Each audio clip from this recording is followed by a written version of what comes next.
మనమంతా చిన్నప్పుడు ఆడుకునే సమయంలో ఎన్నో చిన్న చిన్న కనుగొన్న విషయాలు ఉంటాయి కదా. కానీ ఒక చిన్న కుర్రవాడు చేసిన డిస్కవరీ మాత్రం ప్రపంచ చరిత్రనే మార్చేసింది. ఇమాజిన్, ఒక చిన్న కుర్రవాడు తన గొర్రెలను వెతుక్కుంటూ కేవ్లోకి వెళ్ళాడు. అతనికి తెలియదు అతని చేతుల్లోకి వస్తున్నది బైబిల్కి 2000 ఏళ్ల పాత సాక్ష్యం అని. అంటే డెడ్ సీ స్క్రోల్స్. ఇవి కేవలం పాత కాగితాలు కాదు, ఇవి హిస్టరీ, మిస్టరీ, ఫెయిత్ అన్నీ కలిపిన ఒక అమూల్యమైన సొత్తు. ఈరోజు మనం స్మాల్ కిడ్ బిగ్ డిస్కవరీ కథలోకి వెళ్తాం. డెడ్ సీ స్క్రోల్స్ ఎలా దొరికాయి, వాటిలో ఏముంది, ఎందుకు ఇవి బైబిల్కి అత్యంత ముఖ్యమైనవి, నేటి జనరేషన్కి ఏం చెప్పగలుగుతాయి అన్నీ స్టెప్ బై స్టెప్గా చూద్దాం. 1947లో ఇస్రాయేల్ దగ్గర ఒక చిన్న బిడాయిన్ షెపర్డ్ బాయ్ తన గొర్రెలను వెతుక్కుంటూ వెళ్ళాడు. అతనికి ఒక గొర్రె కనిపించలేదు. దాన్ని వెతుకుతూ ఒక పెద్ద కేవ్ దగ్గరికి చేరుకున్నాడు. అతనికి సరదాగా ఒక రాయి తీసుకుని ఆ గుహలోకి విసిరాడు.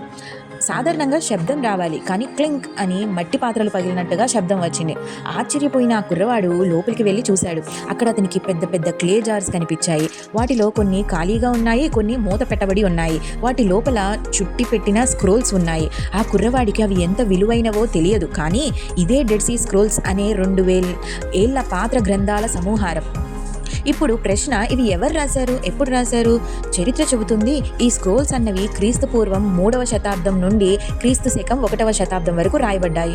ఇవి కుమ్రాన్ దగ్గర ఉన్న గుహల్లో దాచబడ్డాయి. చాలామంది హిస్టరీ ఎక్స్పర్ట్స్ చెప్తున్నారు ఇవి ఎసెన్స్ అనే ఒక యూదుల గుంపు రాశారని. ఆ సమయంలో ఇస్రాయేల్లో రోమన్లు పాలిస్తున్నారు. జూయిష్ కల్చర్, రిలీజియన్ అన్నీ చాలా సవాళ్ళను ఎదుర్కొంటున్నాయి.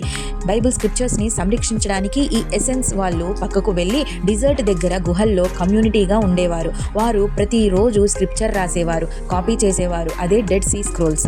డెడ్ సీ స్క్రోల్స్లో దొరికినది ఏమిటి? హెబ్రూ బైబిల్ పోర్షన్స్, ముఖ్యంగా ఇషయా బుక్ పూర్తిగా దొరికింది. ఇది అత్యంత ఎగ్జైటింగ్ డిస్కవరీ. సామ్స్, డిట్రోనామీ లాంటి పార్ట్స్ కూడా ఉన్నాయి. కొన్ని జూయిష్ కమ్యూనిటీ లాస్, రూల్స్ కూడా ఉన్నాయి. ప్రొఫెసీస్, మెసైనిక్ ఎక్స్పెక్టేషన్స్ కూడా కనిపిస్తాయి. ఇవి చూపిస్తున్నది ఏమిటంటే మన బైబిల్ ఇప్పటికీ ఆథెంటిక్గా ఉందని, 2000 ఏళ్ల క్రితం ఉన్న స్క్రిప్చర్స్ ఇవే అని.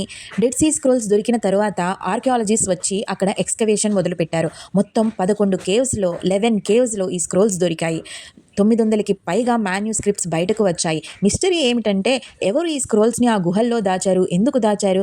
ఒక థీరీ ఏమని చెప్తుందంటే రోమన్లు జెరూసలేంని దాడి చేసేటప్పుడు జూయిష్ ప్రీస్ట్స్ సేక్రెడ్ స్క్రిప్చర్స్ని రక్షించడానికి అక్కడ దాచారని. మరొక థీరీ ఎసెన్స్ కమ్యూనిటీ వాళ్ళు డెలిబరేటరీ దాచారని.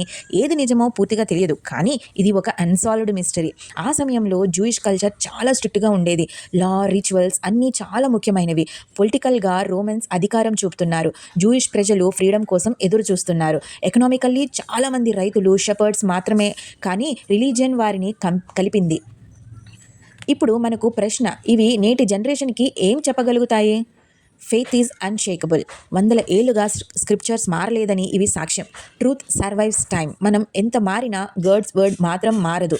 హిస్టరీ ప్లస్ బైబిల్ ఒకదానికొకటి కన్ఫర్మ్ చేస్తాయి. ఇది కేవలం గతం కాదు, నేటి కాలానికి కూడా ఒక సాక్ష్యం. ఒక చిన్న షెపర్డ్ బాయ్ క్యూరియాసిటీతో రాయి విసిరినప్పుడు అతనికి తెలియదు ప్రపంచం ఒక గొప్ప సత్యాన్ని తెలుసుకుంటుందని. డెడ్ సీ స్క్రోల్స్ చూపిస్తున్నాయి బైబిల్ కేవలం ఒక గ్రంథం కాదు, ఇది హిస్టరీ, ఫెయిత్, మిస్టరీ కలిసిన ఒక జీవమైన సాక్ష్యం. అందుకే ఈ రోజు మనము ఒక నిర్ణయం తీసుకోవాలి. డెడ్ సీ స్క్రోల్స్ లాంటి సాక్ష్యాలు చూపిస్తున్న సత్యాన్ని మనం పట్టుకోవాలా లేక వదిలేయాలా? స్మాల్